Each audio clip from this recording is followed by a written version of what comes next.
Welcome to a paranormal show unlike any other. The Ghost Helper Show with your guides Tina Irwin and Laura Van Tyne. Where the paranormal is more normal than you think. We are seasoned psychics who once led normal, everyday lives just like you. Until the paranormal world refused to be ignored any longer. We have listened to countless dead tell their stories, and we are sharing that knowledge with you. Join us each week as we take a piece of the paranormal and explain how it works using true ghost stories, the tales that the dead have told us. Our intention is to offer new insights and understandings of the paranormal pandemonium which surrounds that mystical fourth dimension and how it impacts our normal everyday lives. The Ghost Helper Show with Laura and Tina, teaching the living to help the dead, starts now. Welcome, everyone, to Ghost Helpers. This is the place where we discuss the fact that the paranormal is far more normal than you think. And in that vein, our topic today is, how do you know your house is haunted? It's a really good question. But first, we want to give a shout out to a couple of groups, Paranormal Hauntings and Entities and the Untold Stories of the Paranormal, for sharing our show with your viewership. So thank you so much. So what is it like to live in a haunted house? First of all, it's really not cool or exciting. It can be exhausting. It can be draining. People think that it's really cool. It might be cool maybe for 5 minutes. And then after that, it's just a real inconvenience, a pain in the neck. It's just bad. Yeah, I remember in the beginning, our house was so haunted. It was like, good grief. It's like, if these people were alive, I would be in violation of a fire code, right? I mean, they don't take up space. They can really pack themselves in. That's right. They don't take up space and they don't need to sleep. So you know how this, you'll be wake the dead, be quiet. They are not ever asleep. No, they're not sleeping. And I think that both of us have had so many haunted house experiences. And then we've had hundreds and hundreds of clients that have told us their experiences and why they were freaking out. And I think that I know for me, we're going to just share a bunch of stories about haunted homes and solutions, because nobody really wants to live in a haunted house forever. When we moved to our San Diego house, after we first moved in, I kept smelling someone smoking a pipe, and no one in our family smokes a pipe. And it would be in one location. And I'm thinking there's got to be a ghost here, but what do I do about this? Can you imagine not knowing what to do? And then every now and then I would smell the distinctive smell of just lit birthday candles in my front hall. And this was the first house that had ever been on this property. So I didn't have the predecessor energy of several other buildings. We were the ghosts second happen, owner. Right? Yeah. Ghosts happen. And that ghost could have followed me home. I don't know. Finally, when we started, I started figuring out how to cross people over, then I was able to help them all, but it was just crazy. It's, I remember, when my daughter went to a karate studio for a number of years, and every time we'd bring home, she called them the Rite Aid hobos. There were 3 of them, and they would come over, the Rite Aid hobos, and they hung out at the front of the Rite Aid by her karate studio, and they would come home with us every single flipping week. And and finally, and they would smoke, by the way. And we're like, okay, we didn't know what to do with them, but I did say, you can't smoke in our house. And they stopped. They listened. I don't know why. You used authority in your voice. Yes, but they would always go back to Rite Aid after the end of the night or whatever. And they come back every week, every Wednesday. They're Rite Aid hobos. It's kind of funny how you forget about some of these things sometimes. So, yeah. Or you walk into a place and you know that you're not the only one there and you're by yourself, but you know that there's something else there. I realized when I finally did learn to cross them over, I had 3 people who committed suicide. They were in my living room. Did they know each other, or were they different, like stacks of time, or different? They did not know each other. They couldn't see each other. They were different stacks of time. And they were each very sorry.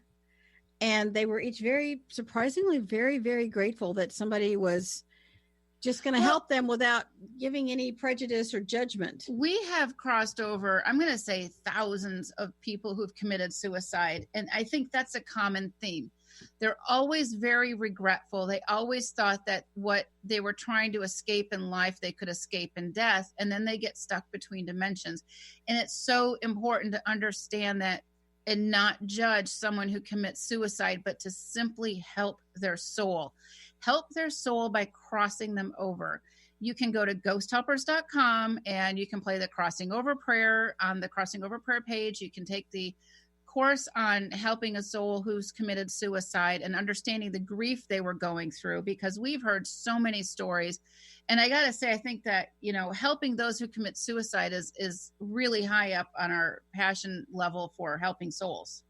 Well, it is, because imagine that if they're this depressed in this life, very possibly they have been depressed life after life after life. And the cycle of depression doesn't become broken until they've crossed over.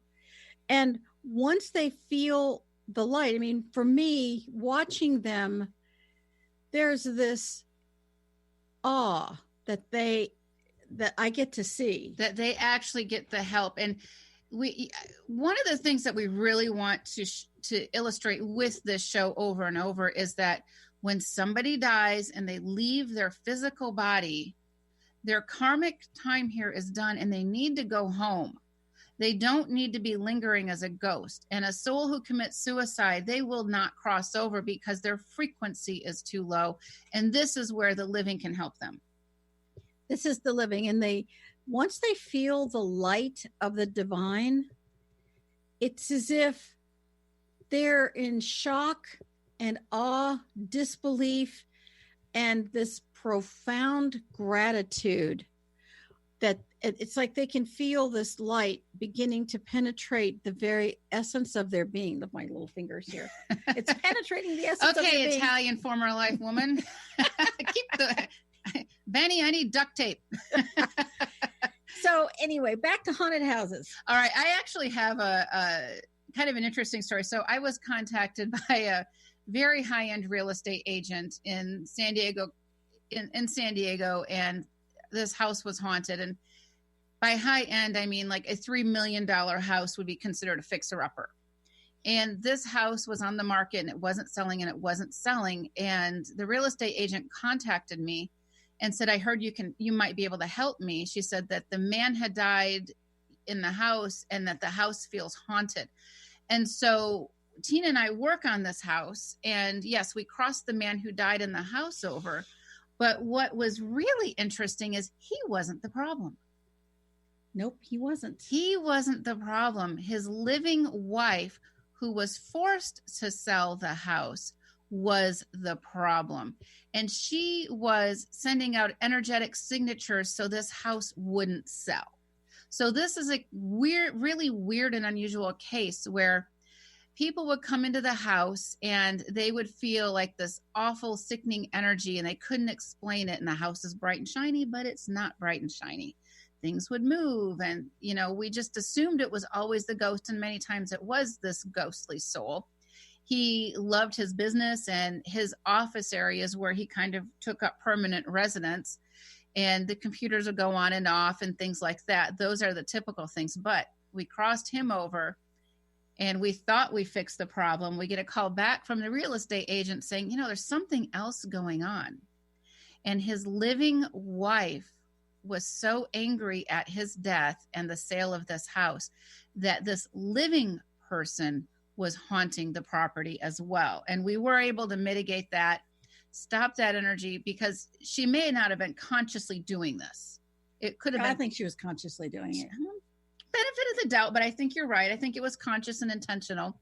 Mean people suck in all dimensions. They do. And that's a very interesting point, that there were two kinds of haunting: the living haunting the living and the dead haunting the living.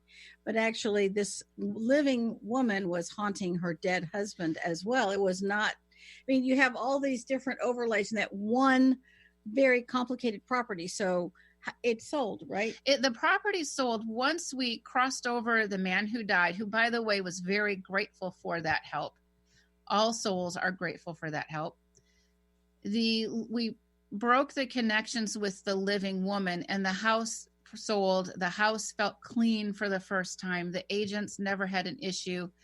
And it was one of those happily ever after stories. But that was an unusual case of the living haunting the living. Because the paranormal is so much more normal than you think. Well, if we think about it, if we go into like a meeting where we know that, somebody's angry and upset, you can cut that tension with a knife, right?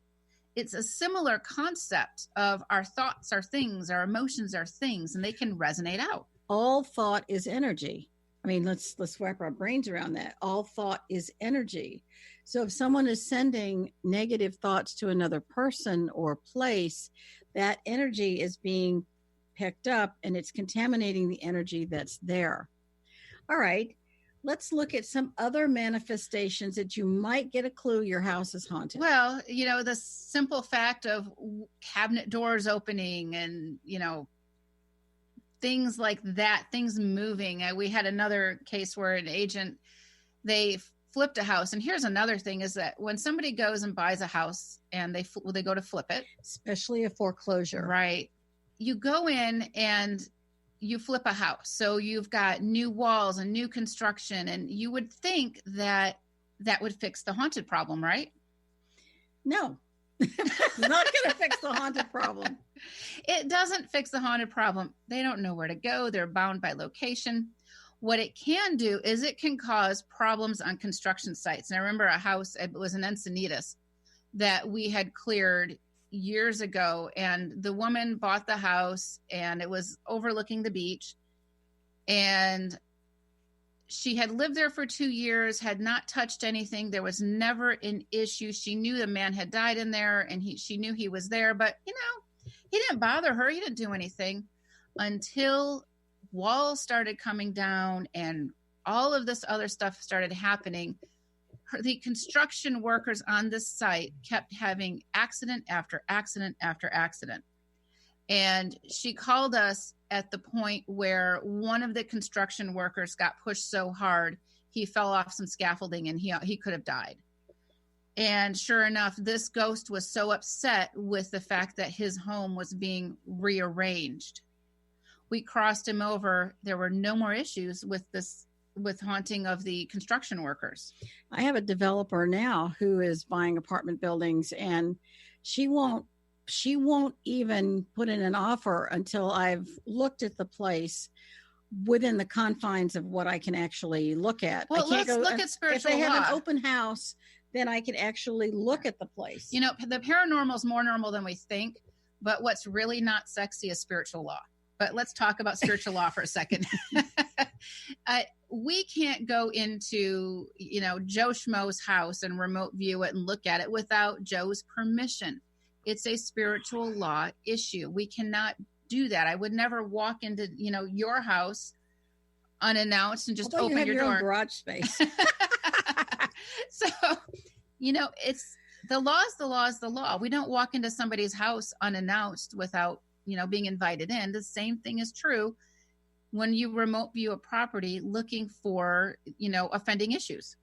Exactly. And this particular developer understands what my limitations are. But basically I can get a sense of the property when they have an open house or an agent says, I can show you the property, then I can also look at it. And, but I can't change anything. I can't clear anything. I can't cross anybody over because that developer doesn't yet own it.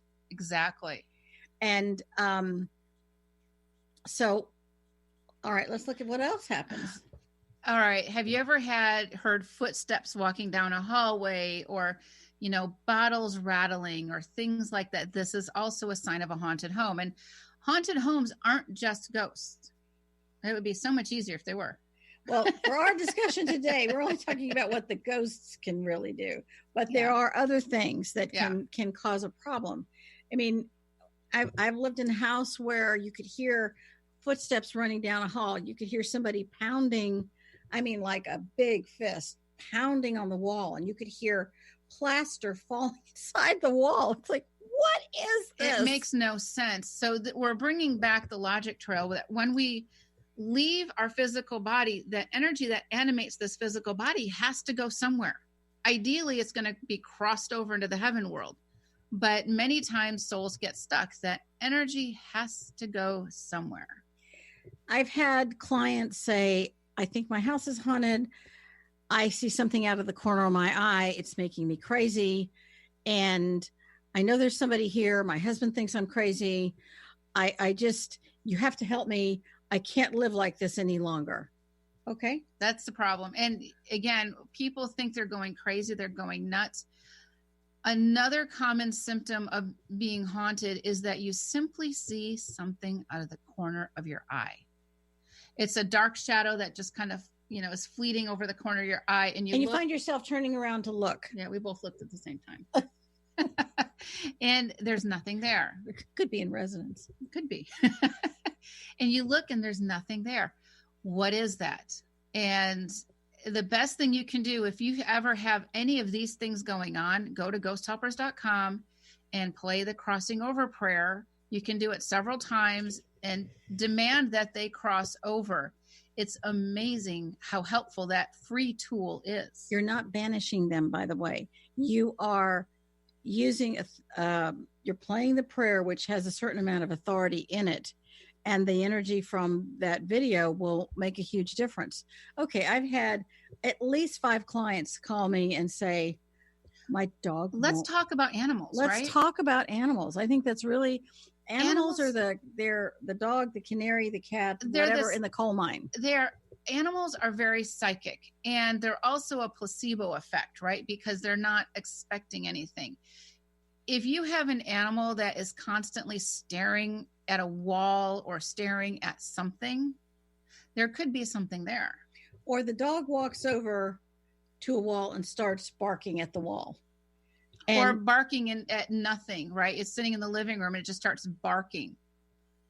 And I had one woman who had a mirror over this beautiful sideboard. It was an antique sideboard. And she had an enormously long rectangular mirror. And her dog would stand in front of the sideboard and look up at the mirror and just bark and bark and bark. And that mirror was a huge doorway. And mirrors can be portals. And there were a lot of ghosts who were moving in and out of the portal. And they just thought she had a really nicely done home.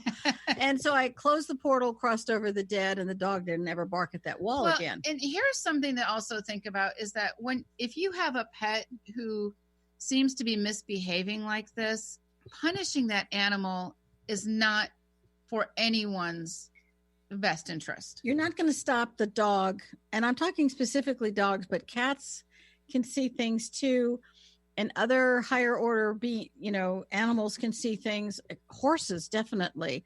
They're such intelligent animals, can see and sense things. And so punishing doesn't mean anything to the animal. It's like, but it's still there. You're telling me I should deny what I'm seeing, sensing, and hearing. And to the animal, that's what the animal just can't wrap its brain around. Do an experiment. If your animal is constantly looking at something or barking at something, play that crossing over prayer and see what happens afterwards. It's a great experiment. I mean, you play the prayer and then right where the animal's is behaving oddly, and then you watch what happens. And also pay attention whether or not there's a mirror in the room. It could be a closet that's full of mirrors, a mirrored closet. That's what I meant. What kind of house do you live in? I have a closet with a bin of mirrors. So, yeah. Anyway. Yeah, they're feng shui mirrors. That doesn't count. Doesn't count. So the animals. It's sad that I know that. Not really. The animals can be really helpful. I had a woman whose dog barked at an upstairs bedroom, especially when they were outside. The dog would look at this one window of her house. And the house had been there since like 1820. And she said, I'm so frustrated. I'm going to have that dog put to sleep. I can't stand it any longer.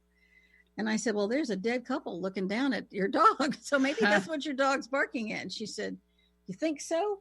I said, so let me cross them over. And the dog, it's like someone went click, the dog stopped barking. And I said, and to make a long story short, this woman was basically an underground railway station inside her house. It was astounding. And what we ended up doing was she developed a partnership with her dog. She had a series of prayers she did in addition to the crossing over prayer. When the dog barked, she had a routine. She and the dog developed a partnership for spiritual service. It was a beautiful, happy ending to the story.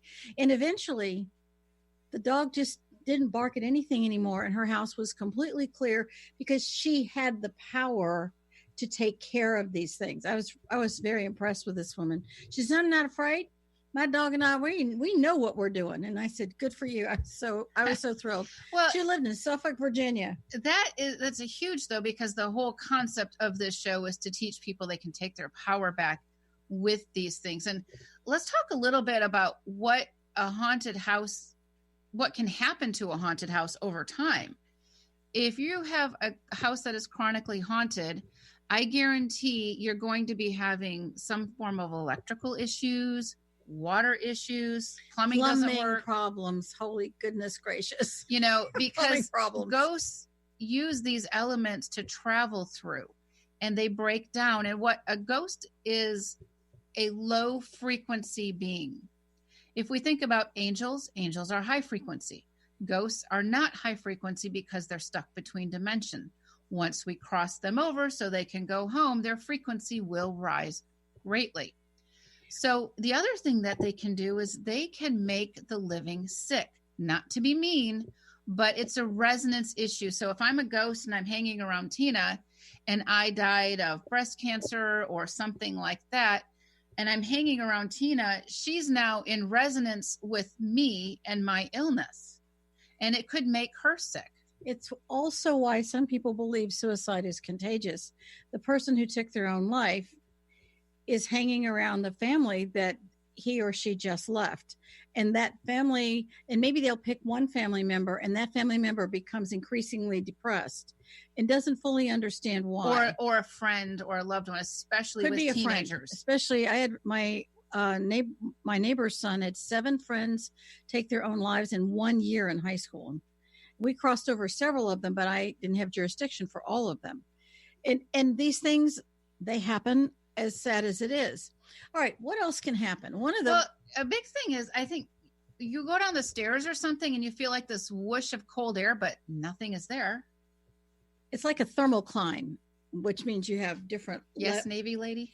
Well, you can have thermocline in water, and you can have thermoclines in air, which means this air is warm and then all of a sudden becomes cold and becomes warm again. If it's inside your house and it's like 2 feet away, you probably have a ghost. You don't have a thermocline, but that's what it feels like. Something either wishes past you and makes you cold, or the energy of death is extraordinarily cold. Another issue, and we get this a lot, are night terrors. Night terrors are a big deal. When we go to sleep at night, our subconscious is still there observing and recording. And our subconscious can see these things very clearly. Especially a child. Especially children. And night terrors, they're scary for the adults. They're scary for everybody. And night terrors are not always ghosts. And right. That's not for this particular show. But it can be. They can be ghosts. But it could be more. Could be so much more, depending on what is also going on in the house. Yeah, and also sleep paralysis. A lot of people will help with sleep paralysis issues too, because their house is haunted by a ghost or something else. You can have voices in the dream state, and you feel like someone is talking to you. Now, if you've crossed someone over, they may visit you in the dream state, and that could be what that is. But if the voice is really detrimental or scary, that's not someone coming from the heaven world. If you have a loved one who dies and you are dreaming of them and it's a negative dream, that soul has not crossed over. Is that fair to say? That's fair to say. That's very fair to say. And if you have a loved one who died and you have dreams about this loved one and they are positive. That happened to me. Yeah, it's a very good possibility they've crossed over. My brother died 2 years ago, and we were extremely close. And a couple weeks ago, I had a dream, and he came and he hugged me for the longest time. And it was so real. Yeah. It's like I'm still shaken by it. It Yeah. was so real. It's like, I need you to know how much I love you and I'm all right. And then he was gone. And I mean, it's like, I'm not quite the same since that. And I personally crossed him over. So I know where he is. But you have other situations where I've crossed over children, and I asked them, how did you find me? And they said, oh, this other little girl said to find you. And this was a child I crossed over, almost 20 years ago. And she adored children. And she was, 6 or 7 when she died. And her dedication to children was such that on the other side, she is still helping children. And she would direct them to both of us sometimes. And those interesting things can happen. And we're going to take a break. And when we come back, can we talk about the spaghetti and bathrobe tie thing? Oh my gosh. Okay. So this is us being a little catty, but it's just a really good story. And we're going to explain a lot. You are listening to Ghost Helpers on Transformation Talk Radio. Please check out our sponsors, theoillounge.com. And by the way, I used some of their product the other day. I got stung 3 times on my chin earlier this week. Yeah, you did a good job with the makeup. I know. My chin looks like a golf ball. It would have been great for Halloween. Anyways, I used a purification on it, and it really helped pull out one of the stingers. I relocated a beehive that was in somebody's compost bin is what I did. So anyways, go check out theoillounge.com. And with that, we will be right back.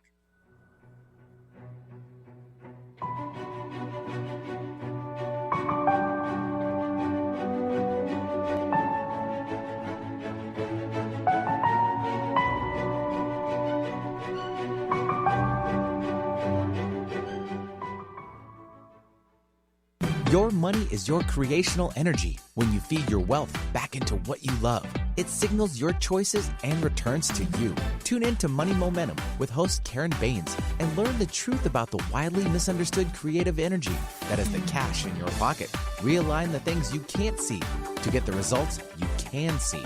Listen every month for a whole new hour on how to get the money already aligned to who you are. For more information on Karen and Money Momentum, visit soulwhispers.uk. Do you find yourself sensitive to the energies around you? Do you find that you attract certain people in your life who literally drain your energy? In fact, they suck the life right out of you. If so, this course, The Empath's Guide to Slaying Energy Vampires, is just for you.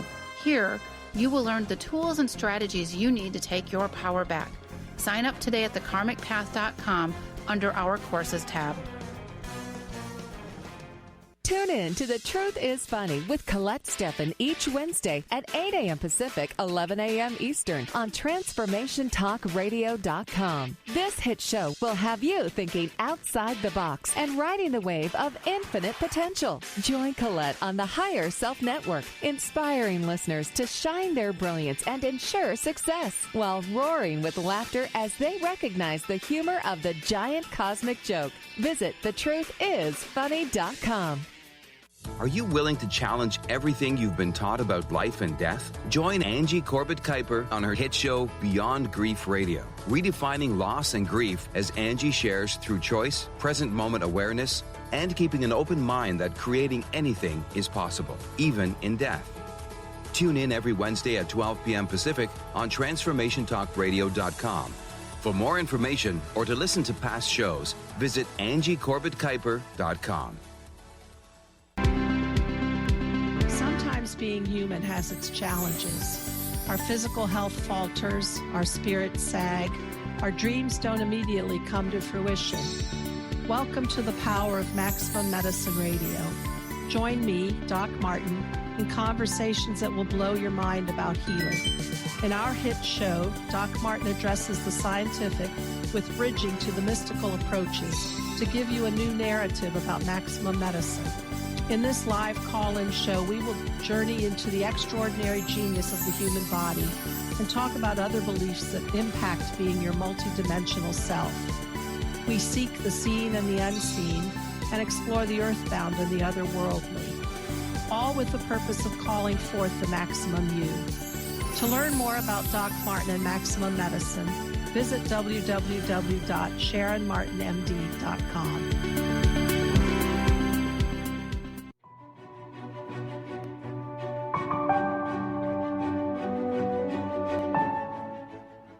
Welcome back to Transformation Talk Radio. We are Ghost Helpers, and we wanted to start telling you about some of the other things we've experienced. But first, two things we forgot to mention that you can tell if your house is haunted. One of them is it always feels dirty, or you have a ton of vermin, a lot of could be a lot of flies. You flies can on clean one your window. house and it still feels like it's not clean. It feels like it's dusty all the time. And I find couples argue over this. Why don't you keep the house clean? I did. I just cleaned it today. And it creates an argument because it's ghosts have what is called psychic soot around them, and you can feel it. Well, and a psychic soot, I think a good illustration of this is, the old Charlie Brown comic strips, and you've got that character Pigpen, and he's got all that swirly dust around him. That's what a ghost can have around them, and it's what they leave behind. All right. The other way you know that you're being haunted by something is, let me have your arm. You feel this, like little feathers or bubbles touching your arm. Just ever so slightly, and you go around, and what is that? Like this. And yes. Sorry. I'm gonna have to do that later when you're not thinking about it. Yeah. And when that happens, some people think it's an angel, and it has been an angel sometimes. That can happen too.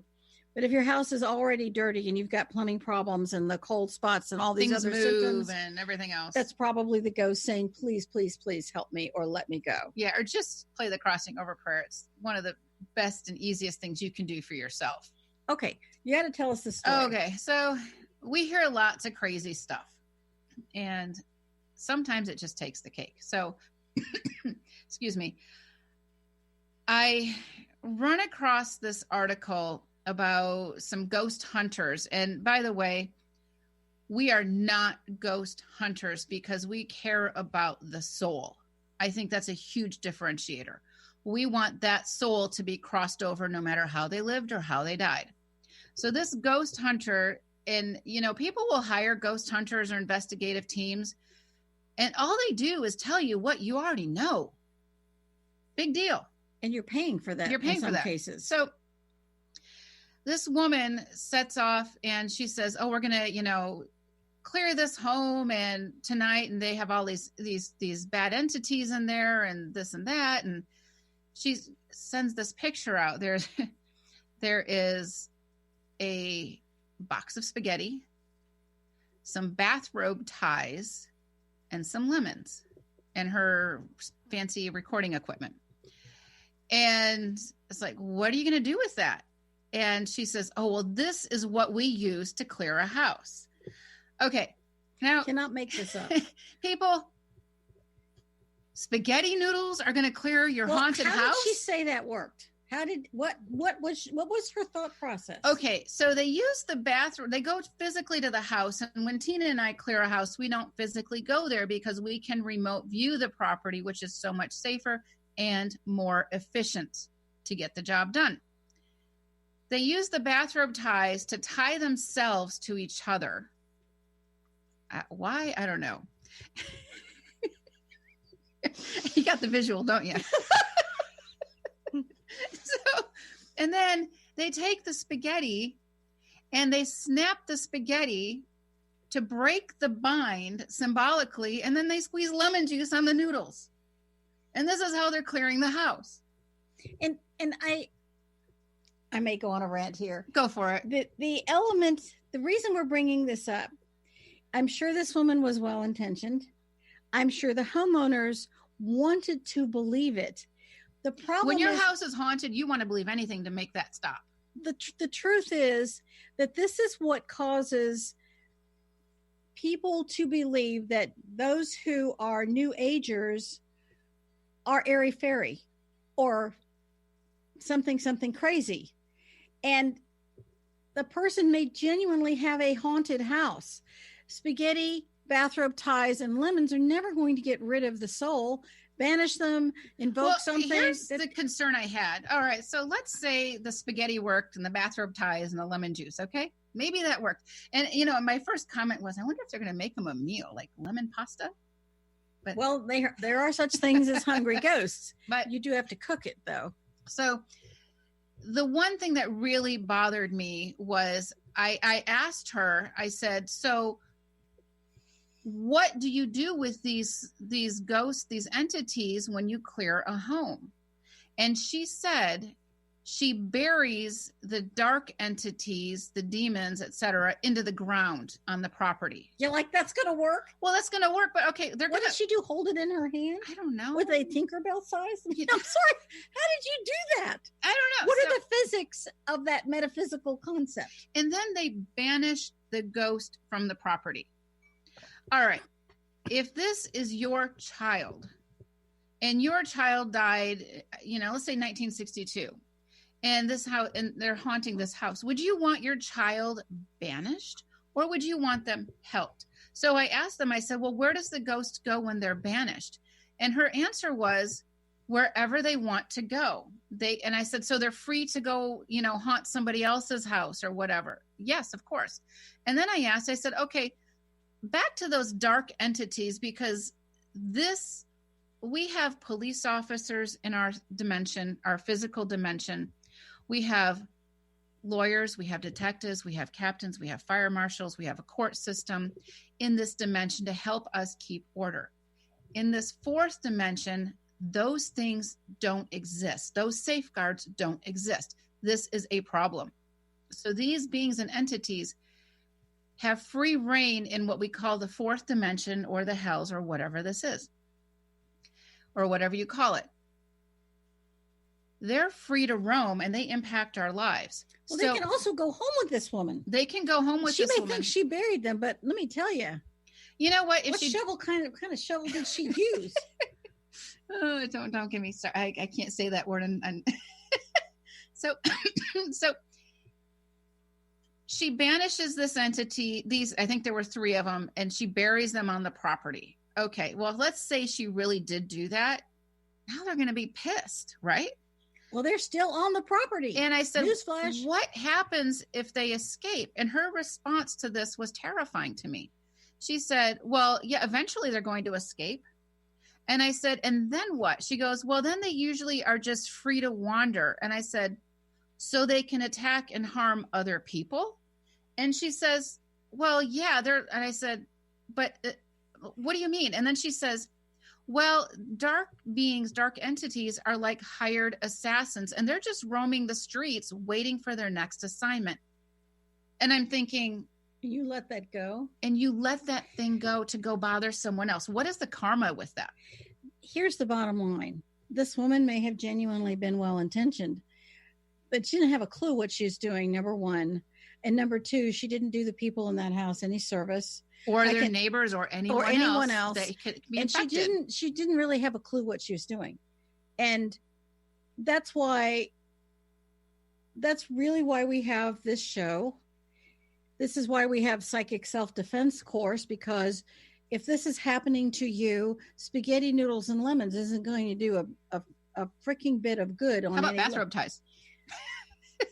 Sorry. It doesn't matter what tie you use. This is a spiritual problem that requires a spiritual solution. And she never once mentioned connection to God. No. She never once mentioned helping the dead or figuring out exactly what to do with a dark intelligence. And this is why the New Age gets a very black eye with this, because it makes no sense. And you have a lot of people who desperately want to believe it. And it's time to just bring the logic trail back home, because those things are not going to work. And I think this was a good place to bring this up. So after she leaves with her lemons and all this stuff, that house is still haunted. Those dark beings are still there. Well, that kid will still have night terrors. Or those dark beings are now someone else's problem. And as a parent, I would not want those entities walking around, roaming the streets, waiting to pick up on my kids or my family. They need to be properly taken care of in the confines of spiritual law. Here's a scary thought. Suppose those dark beings literally go home with her and tell her to do these really crazy things that don't have any kind of a chance of removing them. So everywhere she goes, they make sure that the other dark beings are never removed. So she is becoming their puppet on a lonely string, that she can't see that because what she's saying makes no logical sense in any dimension. You know, we were at the beginning of the show, we were talking to producer Benny and Kat about a shooting that just happened at another high school. It makes you wonder what is inhabiting our kids. And are you cool with skipping another break? Or I am. Okay. All right. Thank you guys.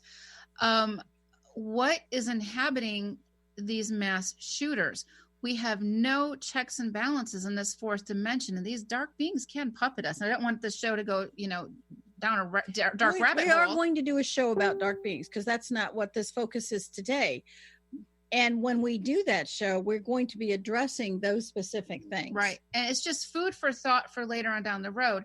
So now she's got these dark beings roaming the streets, and she calls them right back to her, to the original person's house. And she calls them hired assassins, and they're waiting for their next job. I'm sorry, but whenever a hired assassin gets caught in our physical world, they usually go to jail. They're usually off the streets.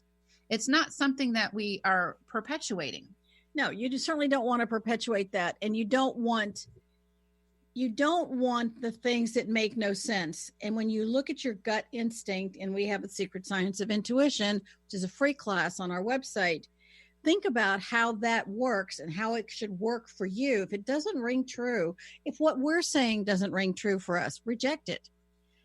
But spaghetti noodles, bathrobe ties, and lemons never going to work. And we do a lot of work with real estate agents, including commercial real estate. That's one of my favorite things to do, by the way, is to work on those commercial buildings, because they can have such an impact on our lives and all around us. So clearing a commercial property can shift the lives of many tenants and many business people.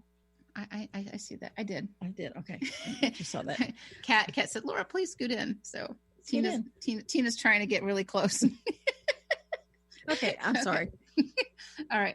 So one of the properties I think that's worth discussing is we were asked to clear a low income housing project. Yes. It's an affordable housing project here in San Diego. And we're not going to use the name because no, we don't. Not going to use the name. But what happened was that when we did this housing project you can have a low income and still be a poverty does not mean you're a good or bad person. It's just, it's circumstances. It's your financial circumstances right this minute. And it's not a judgment call. It's not a judgment. Low, affordable housing means people are lifting themselves up and moving forward with their lives. It's a really exciting concept.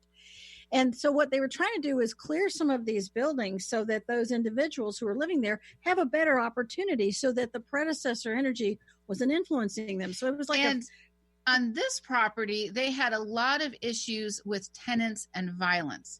And their other properties, they didn't have the tenants and the violent issues. But this particular one, it was just constant, and maintenance problems and plumbing problems and all the things that we've discussed. So they said, would you do this? And I did that. I cleared this property, and I found there had been a gang killing on the property. There was another ghost of a woman whose super possessive boyfriend had murdered her. There was a homeless people on the streets that we were looking at. We were looking at the homeless people, and then they died. And so all of those people were crossed over.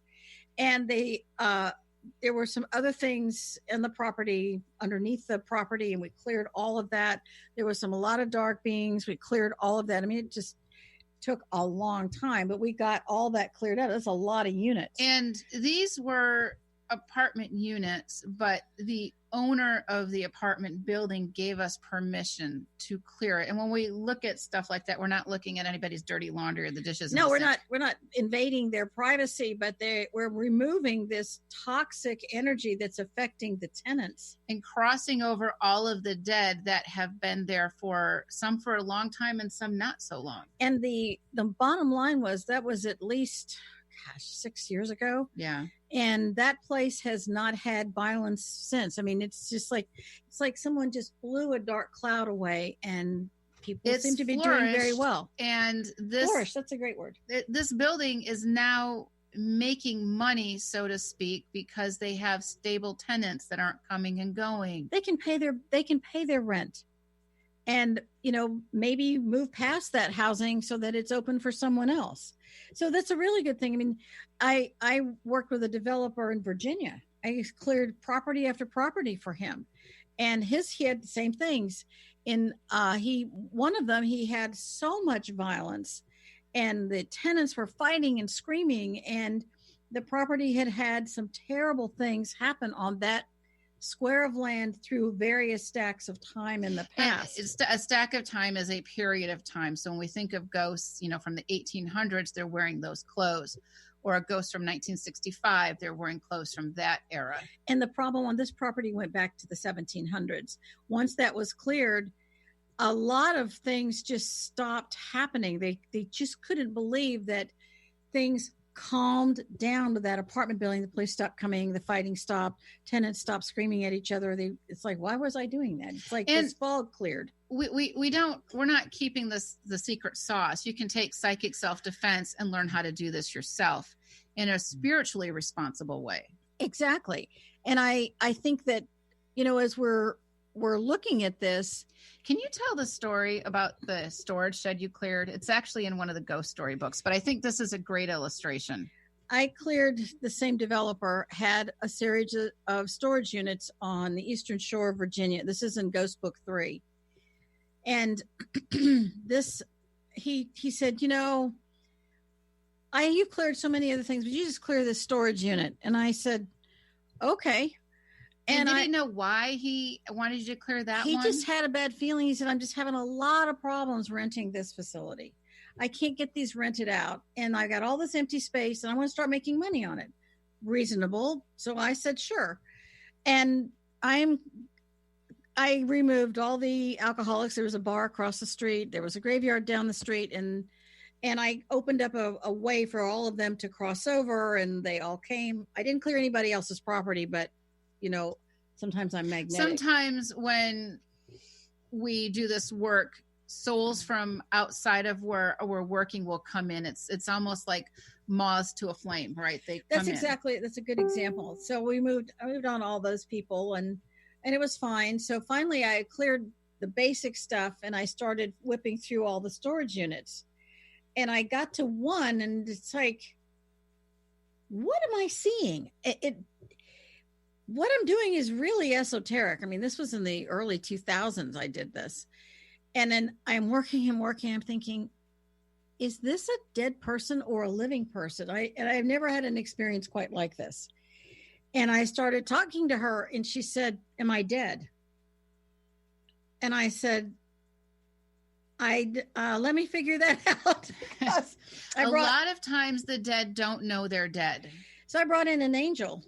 And I looked at the angel, and he looked at me, shook his head, and it's like, okay, she's not dead, and I'm talking to her. What has happened here? And this had a pretty astonishing ending. I don't want to give the ending away in the book, but basically, there's 20 other stories in this book. Yes.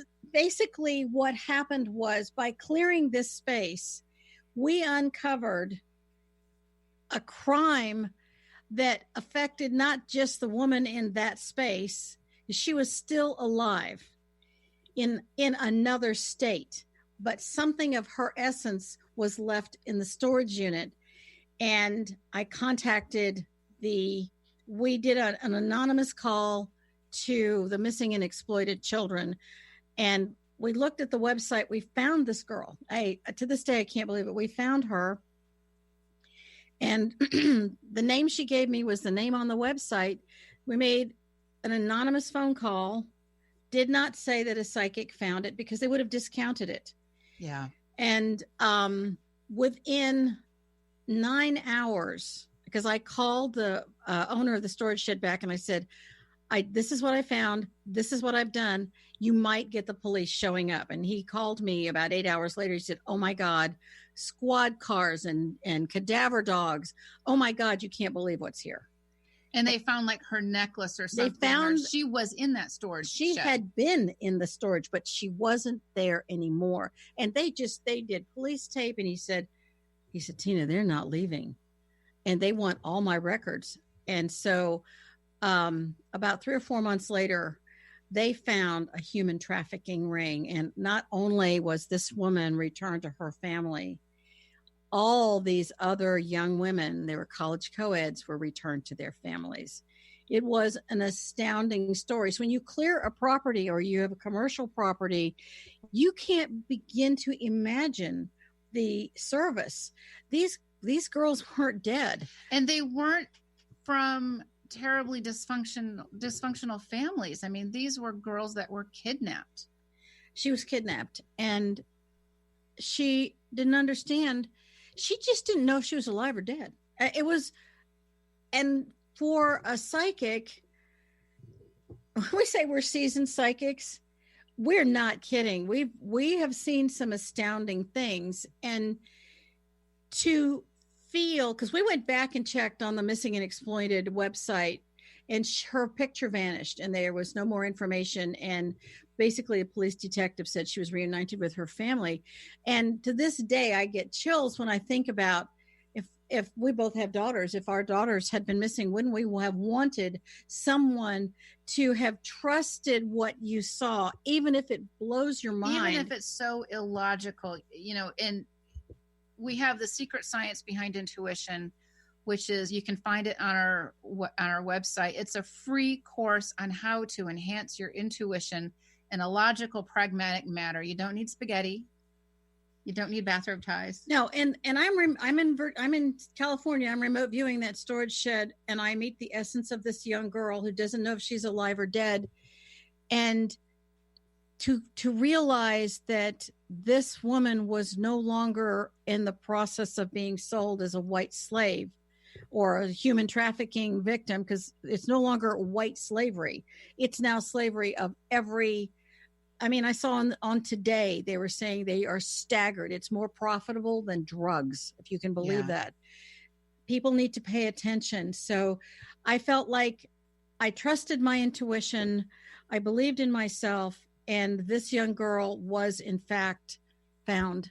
And we're so grateful that we were believed and she was found, and that not only her, but all of these other young women were found, and a huge ring was broken up, but a new one must have obviously developed after that. Unfortunately, that's so true, with more rings being opened up. And this story comes from ghost stories from the ghost's point of view. These are true ghost stories, and it's the stories the ghosts have told. It's not usually when we hear a ghost, we tell a ghost story. It's about, oh, this ghost that did this or this. These are the words out of these ghosts, these souls' mouth. And book 3 specifically talks about, it's more my own personal journey and how I have felt about a lot of these things. And so we're at the end of our show. We are, and we want to thank you. And before we go, next week, we are going to be talking about ghosts, faith, and family, and religion, and what is the role religion can play when it comes to dealing with the dead. And we're going to be telling more ghost stories with that also. And remember that the paranormal is more normal than you think.